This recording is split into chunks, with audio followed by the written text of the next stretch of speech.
ದೇವರ ಸಭೆಯಲ್ಲಿ ನಾವು ಕುಳಿತುಕೊಂಡು ಏನ್ ಕಲಿಬೇಕು? ವಾಕ್ಯ ಕಲಿಬೇಕು. ಈ ವಾಕ್ಯ ಹೇಗ್ ಜೀವನ ಮಾಡ್ಬೇಕಂತ ಕಲಿಸುತ್ತೆ, ಹೇಗ್ ಕುಟುಂಬ ನಡೆಸ್ಬೇಕಂತ ಕಲಿಸುತ್ತೆ, ಹೇಗ್ ವ್ಯವಹಾರ ಮಾಡ್ಬೇಕಂತ ಕಲಿಸುತ್ತೆ, ಹೇಗ್ ವಸ್ತ್ರ ಧಾರಣೆ ಮಾಡ್ಬೇಕಂತ ಕಲಿಸುತ್ತೆ, ಹೇಗ್ ಮಾತಾಡ್ಬೇಕು ಅಂತ ಕಲಿಸುತ್ತೆ, ಹೇಗ್ ಹಣದ ವ್ಯವಹಾರ ಮಾಡ್ಬೇಕಂತ ಕಲಿಸುತ್ತೆ, ಯಾವ ರೀತಿ ವ್ಯವಸಾಯ ಮಾಡ್ಬೇಕಂತ ಕಲಿಸುತ್ತೆ, ಯಾವ ರೀತಿ ಪರಲೋಕಕ್ಕೆ ಹೋಗ್ಬೇಕಂತ ಕಲಿಸುತ್ತೆ, ದೇವರಿಗೆ ಯಾವ ರೀತಿ ಮೆಚ್ಚಿಸ್ಬೇಕು ಅನ್ನೋದು ಕಲಿಸುತ್ತೆ. ಈ ವಾಕ್ಯದಲ್ಲಿ ನಮಗೆ ಕಲಿಸದೆ ಇರುವಂತದ್ದು ಯಾವುದು ಇಲ್ಲ. ಈ ವಾಕ್ಯ ನಮಗೆ ಪ್ರತಿಯೊಂದು ಕಾರ್ಯವನ್ನು ಕಲಿಸುತ್ತೆ. ಅದರಿಂದಲೇ ದೇವರ ವಾಕ್ಯದಲ್ಲಿ ಕೀರ್ತನೆಗಳು 1ನೇ ಅಧ್ಯಾಯದ 1ನೇ ವಚನ ನಮ್ಗೆ ಈ ರೀತಿಯಾಗಿ ಕಲಿಸ್ಕೊಡುತ್ತೆ. ಏನಂತ ನಮ್ಗೆಲ್ಲರಿಗೂ ಗೊತ್ತು. ಯಾವನು ದುಷ್ಟರ ಆಲೋಚನೆಯಂತೆ ನಡೆಯದೆ, ಪಾಪಾತ್ಮರ ಮಾರ್ಗದಲ್ಲಿ ನಿಂತುಕೊಳ್ಳದೆ, ಧರ್ಮ ನಿಂದಕರ ಸಂಗಡ ಕೂತುಕೊಳ್ಳದೆ, ಕರ್ತನ ಧರ್ಮ. ವೈಟ್ ಫೀಲ್ಡ್ ಅಲ್ಲಿ ನಮಗೆ ಅನೇಕ ಎಕರೆಗಳ ಜಮೀನಿತ್ತು. ಕಳೆದ ಒಂದು 20 ವರ್ಷ, ಒಂದು 12-13 ವರ್ಷಗಳ ಹಿಂದೆ ನಮ್ಮ ಜಮೀನನ್ನು 100 ಕೋಟಿಗೆ ನಮ್ಮ ದೊಡ್ಡಪ್ಪ ಮಾಡಿದ್ರು. 100 ಕೋಟಿಗೆ ಬೆಲೆ ಬಾಳುವಂತ ಜಮೀನು ಮಾಡಿದ್ರು. ನಾವು ಯೇಸು ಸ್ವಾಮಿಗೆ ಸ್ವಂತ ರಕ್ಷಕನಾಗಿ ಅಂಗೀಕರಿಸಿದ ನಿಮಿತ್ತ ನಮಗೊಂದು ರೂಪಾಯಿ ಕೊಡ್ಲಿಲ್ಲ. ನಮಗೆ ಜಮೀನೆಲ್ಲ ತುಂಬಾ ಚೆನ್ನಾಗಿತ್ತು. 100 ಕೋಟಿಗೆ ಬೆಲೆ ಬಾಳುವಂತ ಜಮೀನಿತ್ತು. ಎಲ್ಲ ಇವತ್ತು ದೇವ್ರ ಕೃಪೆಯಿಂದ ಸ್ವಲ್ಪ ಇದೆ. 100 ಕೋಟಿ ಬೆಲೆ ಬಾಳುವಂತ ಜಮೀನ್ ಮಾರಿದ್ರು. ನಮಗೊಂದು ರೂಪಾಯಿ ಕೊಡ್ಲಿಲ್ಲ. ಯೇಸು ಸ್ವಾಮಿಯನ್ನ ನಂಬಿದಿರ್ತಾನೆ. ಯೇಸು ಸ್ವಾಮಿ ನಿಮ್ಮನ್ನ ಆಶೀರ್ವಾದ ಮಾಡಿ. ನಮ್ಮಪ್ಪ ಏನು ತಿರುಗಿ ಅವನ ಹತ್ರ ಕೇಸ್ ಹಾಕೋದು, ದುಡ್ಡು ತಗೊಳ್ಳೋದು, ಕಿತ್ಕೊಳ್ಳೋದಕ್ಕೆ ಹೋಗ್ಲಿಲ್ಲ. ನಾವು ಹೇಳೋದು ದೇವ್ರು ನಮ್ಗೆ ಚೆನ್ನಾಗಿ ಇಟ್ಟಿದ್ದಾನೆ, ನಮಗೆ ನಿಮ್ಮ ಕೋಟೆಯಲ್ಲಿ ಒಂದು ಕೋತಿನ ಬೇಕಾಗಿಲ್ಲ, ನೀವೇ ಇಟ್ಕೊಳ್ಳಿ ಅಂತ ಹೇಳಿ ಯೇಸು ಸ್ವಾಮಿ ನಾಮದಲ್ಲಿ ನಾವು ಬದುಕ್ತಾ ಇದ್ದೀವಿ. ನಾವು ಹೇಳಿದಂತ ಕಾರಣ ಏನಂದ್ರೆ, ಒಳ್ಳೆ ಅನುಕೂಲತೆ ಇದ್ದಂತ ಒಂದು ಕಾಲಘಟ್ಟ. ನಮ್ಮ ಅಪ್ಪಗೆ ಗೌರ್ಮೆಂಟ್ ಕೆಲಸ ಇತ್ತು. ನಮ್ಮ ವ್ಯವಸಾಯಗಳಿಂದ ನಮ್ಮ ಮನೆಯಲ್ಲಿ 60 ಜನ ಕೂಲಿಯವರು ಕೆಲಸ ಮಾಡ್ತಾ ಇದ್ರು. ನಮಗೆ ಆ ಕಾಲದಲ್ಲಿ ಎಲ್ಲ ರೀತಿ ಒಳ್ಳೆ ರೀತಿ ಅನುಕೂಲ ಇದ್ದಂತ ಕಾಲ. ರಾಜಕೀಯದಲ್ಲಿ ಇವತ್ತು ನಮ್ಮ ದೊಡ್ಡಪ್ಪ ರಾಜಕೀಯದಲ್ಲಿದ್ದಾರೆ. ನೆಕ್ಸ್ಟ್ ಅನೇಕ ಕಾರ್ಯಗಳು ಎಲ್ಲ ರೀತಿ ಕುಟುಂಬದಲ್ಲಿ ಚೆನ್ನಾಗಿತ್ತು. ಜೋಬ್ ತುಂಬಾ ಜನ ಅಂತ ಇದ್ರೆ ಸ್ನೇಹಿತರೆಲ್ಲ ಒಟ್ಟಾಗಿ ಬರೋ ರೀತಿಯಲ್ಲಿ ನಮ್ಮ ಡ್ಯಾಡಿ ಮನೆಗೆ ಬಂದಾಗ ರಾತ್ರಿ ಆದ್ರೆ ಸ್ನೇಹಿತರು ನಮ್ಮ ಅಪ್ಪನನ್ನು ಹಿಂಬಾಲಿಸ್ಕೊಂಡು ಬರೋ ಕುಡಿಯೋರು, ರೌಡಿಸಮ್, ರಾಜಕೀಯ ಎಲ್ಲ ರೀತಿಯಾದಂಥ ಕಾರ್ಯಗಳಲ್ಲಿ ನಮ್ಮ ಅಪ್ಪ ತೊಡಗಿದ್ರು. ಒಂದು ಚಿಕ್ಕ ಎಲೆನೋ ಬಂತು, ಆವತ್ತು ನಮ್ಮ ಅಪ್ಪ ಬಿದ್ದಾಗ ನಮ್ಮ ಅಪ್ಪ ತಿರ್ಗಾ ಮತ್ತೆ ಎಡ್ದಿದ್ದು ಯೇಸು ಸ್ವಾಮಿ ಕೈ ಹಿಡಿದು ಎಬ್ಬಿಸ್ದಾಗ ಮಾತ್ರನೇ. ನಮ್ಮ ಅಪ್ಪ ಅಲ್ಲಿ ಸ್ನೇಹಿತರು ಎಲ್ಲ ಗುಂಪಾಗಿ ಬಂದ್ರು. ಯಾವಾಗ ನಮ್ಮಪ್ಪ ಹುಷಾರಿಲ್ಲದೆ ಬಿದ್ರು, ಮಲ್ಟಿ ಆರ್ಗನ್ ಫೇಲ್ಯೂರ್ ಆಗಿ ಸಾಯುವ ಸ್ಥಿತಿಗೆ ಬಂದ್ರು. ಎದ್ದು ನಿಲ್ಲಿಸ್ಬೇಕಾದ್ರೆ 2 ಬರ್ಬೇಕಾಗಿತ್ತು. ಬಾತ್ರೂಮ್ ಹೊತ್ಕೊಂಡು ಹೋಗ್ಬೇಕಾದ್ರೆ 2 ಬರ್ಬೇಕಾಗಿತ್ತು. ಜೊತೆ ಕುಡ್ದವರು, ತಿಂದವರು, ಓಡಾಡ್ದವ್ರು, ರೋಗಿ.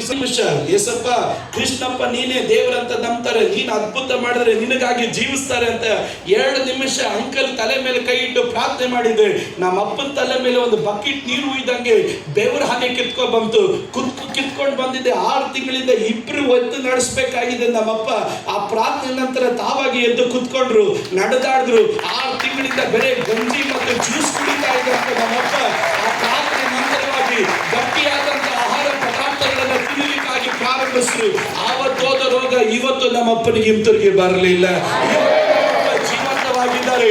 ಇವತ್ತು ಯೇಸು ಸ್ವಾಮಿಯ ಬಗ್ಗೆ ನಾವು ಸಾಕ್ಷಿ ಹೇಳ್ತಾ ಇದ್ದೀವಿ ಅಂತ ಹೇಳಿದ್ರೆ, ನಿಮಗಿಂತ ಕೆಟ್ಟವರಾಗ್ತಾ ಇದ್ವಿ, ನಾವು ನಿಮಗಿಂತ ಹಾಳಾಗ್ತಾ ಇದ್ವಿ. ಆದ್ರೆ ಕೆಟ್ಟು ಹೋದಂತ ನಮ್ಮನ್ನ ಹುಡುಕಿ ರಕ್ಷಿಸೋದಕ್ಕೆ ಯೇಸು ಸ್ವಾಮಿ ಲೋಕಕ್ಕೆ ಆತನು ಬಂದನು.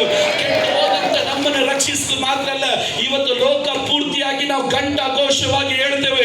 ಕಾರಣ ನಮ್ದು ಅನುಕರಣೆಯ ಪ್ರಸಂಗ ಅಲ್ಲ, ನಮ್ದು ಅನುಭವದ ಪ್ರಸಂಗ. ಯೇಸು ಸ್ವಾಮಿ ಮರಣಕ್ಕೆ ಹೋಗುತ್ತಾ ಇದ್ದಂತ ನಮ್ಮ ಅಪ್ಪನನ್ನ ತಪ್ಪಿಸಿ ಜೀವಂತವಾಗಿ ಎಬ್ಬಿಸಿ ನಿಲ್ಲಿಸಿ ಇವತ್ತು ಲೋಕ ಪೂರ್ತಿಯಾಗಿ ಯೇಸು ಸ್ವಾಮಿಯ ಕುರಿತಾಗಿ ಸಾರಿ ಹೇಳೋದಕ್ಕೆ ದೇವರು ನಮಗೆ ಕೃಪೆ ಕೊಟ್ಟಿದ್ರೆ, ಅದರ ಅರ್ಥ ಏನಂದ್ರೆ ಇವತ್ತು ಯೇಸು ಸ್ವಾಮಿ ಜೀವಿಸ್ತಾ ಇದ್ದಾನೆ.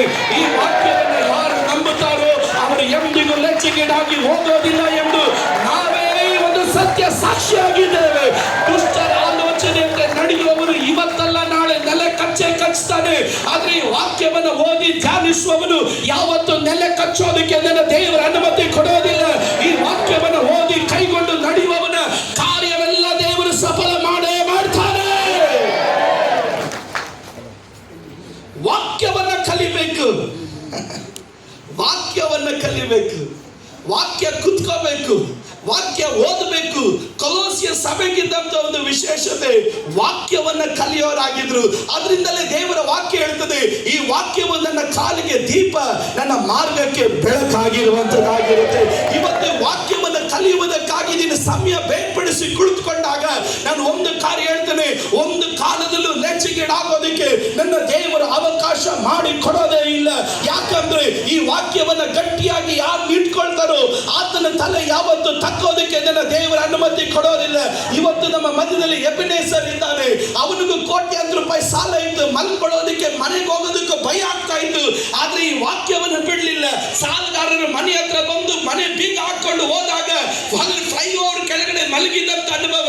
ಆದ್ರೆ ಫ್ಲೈಓವರ್ ಕೆಳಗಡೆ ಕುಳಿತುಕೊಂಡು ಈ ವಾಕ್ಯವನ್ನು ಓದಿ ಈ ವಾಕ್ಯದ ಸಫಲತೆ ನಮಗೂ ಉಂಟಾಗುತ್ತೆ ಅಂತ ಹೇಳಿ ಅವರ ಹತ್ರ ಕೋಟ್ಯಾಂತರ ರೂಪಾಯಿ ಬಿಸ್ನೆಸ್ ಮಾಡ್ಬೇಕಾದ್ರೆ ಸ್ನೇಹಿತರು ಎಲ್ಲ ಬಂದು ಸಾಲ ಬಂದಿದೆ, ಒಬ್ಬನು ತಿರುಗಿ ನೋಡ್ಲಿಲ್ಲ. ಆದ್ರೆ ಫ್ಲೈಓವರ್ ಕೆಳಗಡೆ ಕುಳಿತುಕೊಂಡು ಈ ವಾಕ್ಯವನ್ನು ಗಟ್ಟಿಯಾಗಿ ಹಿಡ್ಕೊಂಡು ಇವತ್ತಲ್ಲ ನಾಳೆ ದೇವರು ನಮ್ಮ ಜೀವಿತ ಪರಿಸ್ಥಿತಿ ಬದಲಾಯಿಸ್ತಾನೆ ಅಂತ ಹೇಳಿ ಈ ವಾಕ್ಯವನ್ನು ಬಿಡ್ಲಿಲ್ಲ. ಲೋಕದ ಪ್ರಕಾರ ಹೋಗ್ಲಿಲ್ಲ, ಕುಡಿಕತನಕ್ಕೆ ಹೋಗ್ಲಿಲ್ಲ, ಅವ್ರು ಇವ್ರ ಹತ್ರ ಕೈ ಚಾಚಕ್ ಹೋಗ್ಲಿಲ್ಲ. ಫ್ಲೈಓವರ್ ಕೆಳಗಡೆ ಮಲ್ಕೊಂಡು ದೇವಾ ಈ ವಾಕ್ಯದಲ್ಲಿರುವ ಆಶೀರ್ವಾದ ನಾನು ಕಾಣಬೇಕು, ಸಾಲ ತೆಗೆದುಕೊಳ್ಳೋದೆಲ್ಲ ಸಾಲ ಕೊಡುವಂತೆ ನಾನು ಮಾಡ್ಕೊಡ್ಬೇಕು ಅಂತ ಹೇಳಿ ಅವರ ಪ್ರಾರ್ಥನೆ ಮಾಡಿದಾಗ ಇವತ್ತು ನಾನು ಒಂದು ಕಾರ್ಯ ಹೇಳ್ತೇನೆ, ಅವನ ಕೈ ಕೆಳಗಡೆ ಅನೇಕ ದೇಶಗಳಲ್ಲಿ ಇವತ್ತು ಕೆಲಸ ಮಾಡೋ 300-400 ಜನ ಇದ್ದಾರೆ. ಅವನು ಸಾಧಾರಣವಾದವನೆಲ್ಲ ಒಂದು ದೊಡ್ಡ ಕಂಪನಿಗೆ ಮ್ಯಾನೇಜರ್. ಇವತ್ತು ಎಲ್ಲ ಸಾಲಗಳನ್ನು ತೀರಿಸಿ ಒಂದು ಒಳ್ಳೆ ಜೀವಿತ ನಡೆಸೋದಕ್ಕೆ ದೇವರು ಕೃಪೆ ಕೊಟ್ಟನು. ಯಾಕೆಂದ್ರೆ ದುಷ್ಟರ ಆಲೋಚನೆ ಅಂತ ನಡೆಯಲಿಲ್ಲ. ಸಾಲ ಬಂತು ಅಂತೇಳಿ ಕಣ್ ತಪ್ಪಿಸ್ಕೊಂಡು ಹೋಗಂತ ಹೇಳಿಲ್ಲ. ಆ ಸಾಲವನ್ನ ವಾಕ್ಯದಿಂದ ಎದುರಿಸಿ ನಿಲ್ಲೋದಕ್ಕೆ ನಿಂತ ಇವತ್ತು ಅವನ ಕೈ ಹಚ್ಚಿದ ಎಲ್ಲ ಕೆಲಸಗಳು ಸಫಲವಾಗ್ತಾ ಇದೆ. ಇವತ್ತು ಕೀಬೋರ್ಡ್ ಬಾರಿಸಿದಂತ ಶರತ್ ಅವರ ಅಪ್ಪ ಐಸಿಯುಲಿ ಡಾಕ್ಟರ್ ಕೇವಲ 15 ನಿಮಿಷ ಟೈಮ್ ಕೊಟ್ಟಿದ್ದು 99% ಸತ್ತು ಹೋಗಿದ್ರು. 99% ವೆಂಟಿಲೇಟರ್ ತೆಗೆದ್ರೆ ಶವ ಪ್ಯಾಕ್ ಮಾಡಬೇಕಾಗಿತ್ತು. ಆದ್ರೆ ಅಂಕಲ್ ಹೇಳಿದ್ರು ನಾವು ಹೋಗಿ ಪ್ರಾರ್ಥನೆ ಮಾಡ್ತೀವಿ. ಅವ್ರ ತಂದೆ ಮೇಲೆ ಕೈ ಇಟ್ಟು ಅಂಕಲ್ ಒಂದು ಪ್ರಾರ್ಥನೆ ಮಾಡಿದ್ರು. ಇಲ್ಲಿ ಶರತ್ ಕುಡಿಸ್ಕೊಂಡು ನಾನು ಹೇಳ್ತೇನೆ, ದೇವರೇ ಈತ ವಾಕ್ಯ ಹೇಳೋನು, ಉಚ್ಚರಿಸಿದ ಪದ ದೇವರೇ ಈತ ವಾಕ್ಯ ಹೇಳೋನು, ನಿನ್ನ ವಾಕ್ಯಕ್ಕಾಗಿ ಇವನು ಜೀವಿಸ್ಲಿ ಅಂತ ಹೇಳಿ ಕೇವಲ ಒಂದು 20 ಸೆಕೆಂಡ್ ಪ್ರಾರ್ಥನೆ ಮಾಡಿದ್ರು. ಇವತ್ತು ಅವರಪ್ಪ ಚರ್ಚಲ್ಲಿ ಸೇವೆ ಮಾಡ್ತಾ ಇದ್ದಾರೆ. 99% ವೆಂಟಿಲೇಟರ್ ತೆಗೆದ್ರೆ ಪ್ಯಾಕ್ ಮಾಡ್ಬೇಕಷ್ಟೇ. ಡಾಕ್ಟರ್ ಸೈನ್ ಮಾಡಿದ್ರು. ನಾನೇ ಹೋಗಿ ಅಡ್ಮಿಟ್ ಮಾಡಿದ ಅವರ ಅಪ್ಪನ್ನ. ನಾವು ಇಬ್ಬರೇ ಇದ್ದಿದ್ದು ಹಾಸ್ಪಿಟಲ್ ಅಲ್ಲಿ. 99% ತೆಗೆದಾಕ್ರು. ಅವ್ರು ಹೇಳಿದ್ರು ಬದುಕರೆ ಒಂದು 10-20 ನಿಮಿಷ ವೆಂಟಿಲೇಟರ್ ತೆಗೆದ್ರೆ ಪ್ಯಾಕ್ ಮಾಡಿ ಬಾಡಿ ತಗೊಂಡೋಗಿ ಅಂತ. ಅದೇ ಉಚ್ಚರಿಸಿದ್ದು ಇವರು ವಾಕ್ಯ ಹೇಳೋರಪ್ಪ, ಇವರು ವಾಕ್ಯವನ್ನ ಘೋಷಿಸೋರು, ಈ ವಾಕ್ಯವನ್ನ ಹೇಳಲಿ ಅಂತ ಹೇಳಿದಾಗ ಅವತ್ತು ಡಾಕ್ಟರ್ 20 ನಿಮಿಷ ಹೇಳಿದ್ರು. ಇವತ್ತು ಹೆಚ್ಚು ಕಮ್ಮಿ 7-8 ವರ್ಷ ಆಯ್ತು. ಇವತ್ತು ವಾಕ್ಯವನ್ನ ಹೇಳ್ತಾ ಇದ್ದಾರೆ. ಯಾಕಂದ್ರೆ ಈ ವಾಕ್ಯವನ್ನ ಯಾರೇ ಕಲಿತರು ಅವರ ತಲೆ ತಕ್ಕೋದಕ್ಕೆ ನನ್ನ ದೇವರ ಅನುಮತಿ ಕೊಡೋದಿಲ್ಲ. ಇವತ್ತು ನಾವು ಇಲ್ಲಿ ನಿಂತ್ಕೊಂಡು ಸಾಕ್ಷಿ ಹೇಳ್ತಾ ಇದೀವಿ ಅಂದ್ರೆ ನಮಗೆ ಅರ್ಹತೆ ಇಲ್ಲ, ನಮಗೆ ಶಕ್ತಿ ಇಲ್ಲ, ನಮಗೆ ವಿದ್ಯಾಭ್ಯಾಸ ಇಲ್ಲ. ನಮಗಿರೋದು ಒಂದೇ ಒಂದು ಈ ವಾಕ್ಯವನ್ನಾಗಿರುತ್ತದೆ. ಈ ವಾಕ್ಯ ಕಲ್ತ್ವಿ, ಈ ವಾಕ್ಯ ಅಪ್ಕೊಂಡ್ವಿ, ಈ ವಾಕ್ಯ ಸಾಕು ಅಂತ ಹೇಳಿದ್ವಿ. ಈ ದೇವರ ವಾಕ್ಯ ಎಲ್ಲೂ ನಮ್ಮ ತಲೆ ತಕ್ಕೋದಕ್ಕೆ ಅನುಮತಿ ಕೊಡಲಿಲ್ಲ. ಈ ವಾಕ್ಯ ನಮ್ಮನ್ನು ಕೈ ಹಿಡಿಯಿತು, ಈ ವಾಕ್ಯ ನಮ್ಮನ್ನು ಬೆಳೆಸಿತು, ಈ ವಾಕ್ಯ ಇವತ್ತು ಸಾವಿರಾರು ಜನರ ಮುಂದೆ ಸಾಕ್ಷಿಯಾಗಿ ನಮ್ಮನ್ನು ನಿಲ್ಲಿಸಿತು. ಯಾಕೆಂದ್ರೆ ಈ ವಾಕ್ಯದಲ್ಲಿ ಸಫಲತೆ ಇದೆ. ಇವತ್ತು ನಾನು ಒಂದು ಕಾರ್ಯ ಹೇಳ್ತೀನಿ, ವಿರಾಜಪೇಟೆಯಲ್ಲಿರುವಂತಹ ಪ್ರತಿಯೊಂದು ಯವನಸ್ಥರು ನಾನು ಒಂದು ಕಾರ್ಯ ಹೇಳ್ತೀನಿ, ಏನ್ ಬಿಟ್ರು ವಾಕ್ಯ ಬಿಡಬೇಡ್ರಿ. ಲೋಕ ಅನೇಕ ಕಾರ್ಯಗಳು ಹೇಳ್ಬೋದು. ಈ ವಾಕ್ಯವನ್ನು ಅಪ್ಕೊಳ್ಬೇಕಪ್ಪ, ಈ ವಾಕ್ಯ ನನಗೆ ಸಾಕು ಅಂತ ಹೇಳಿ ವಾಕ್ಯವನ್ನು ಅಪ್ಪಿಕೊಂಡಾಗ ಈ ವಾಕ್ಯ ನಿನ್ನನ್ನು ಎಂದಿಗೂ ತಲೆ ತಗ್ಸೋದಿಲ್ಲ. ಪೌಲನ ತಾನು ಹೇಳ್ತಾನೆ, ಎಫೆಫ್ರೋತ ಸಭೆಯಿಂದ, ಎಫೆಫ್ರೋತನ ಸಭೆಗೆ ಏನು ಕಲಿಸ್ತಾ? ವಾಕ್ಯವನ್ನು ಕಲಿಸ್ತಾ. ಇವತ್ತು ಈ ಸಭೆ ನಿನಗೇನು ಕಲಿಸ್ತಾ ಇದೆ? ವಾಕ್ಯವನ್ನು ಕಳಿಸುತ್ತೆ. ವಾಕ್ಯ ಕಲಿಯುವ ಸಭೆ, ವಾಕ್ಯವನ್ನು ಅಪ್ಪಿಕೊಳ್ಳುವಂತ ಸಭೆ, ಅವರು ಎಂದಿಗೂ ತಲೆ ತಕ್ಕೋದಕ್ಕೆ ನನ್ನ ದೇವರ ಅನುಮತಿ ಕೊಡೋದಿಲ್ಲ. ಕಾರಣ ಏನಂದ್ರೆ ಈ ವಾಕ್ಯ ನಿನ್ನನ್ನು ಸಫಲತೆ ಕಡೆ ನಡೆಸುವಂತದ್ದಾಗಿರ್ತದೆ. ಈ ವಾಕ್ಯ ನನಗೆ ಬೇಕೆನ್ನೋರು ಮಾತ್ರ ಗಟ್ಟಿಯಾಗಿ ಆಮೇಲೆ ಹೇಳಿ. ನಾವು ಕಲಿಬೇಕು, ಈ ವಾಕ್ಯದಲ್ಲಿ ನಾವು ಬೆಳಿಬೇಕು, ಈ ವಾಕ್ಯಕ್ಕಾಗಿ ನಾವು ಮುಡುಪಾಗಿ ಇಡ್ತೇವೆ ಅನ್ನೋರು ಮಾತ್ರ ಗಟ್ಟಿಯಾಗಿ ಆಮೇಲೆ ಮುಂದಿನ ಕಾರ್ಯಗಳಲ್ಲಿ ನಿಮ್ಮನ್ನು ನಡೆಸ್ತೇನೆ. ಈ ವಾಕ್ಯ ಸಭೆ ವಾಕ್ಯವನ್ನ ಕಲ್ತಂತ ಸಭೆ, ವಾಕ್ಯ ಕಲಿಯೋದಕ್ಕಾಗಿ ಆಸಕ್ತಿ ಉಳ್ಳಂತ ಸಭೆ.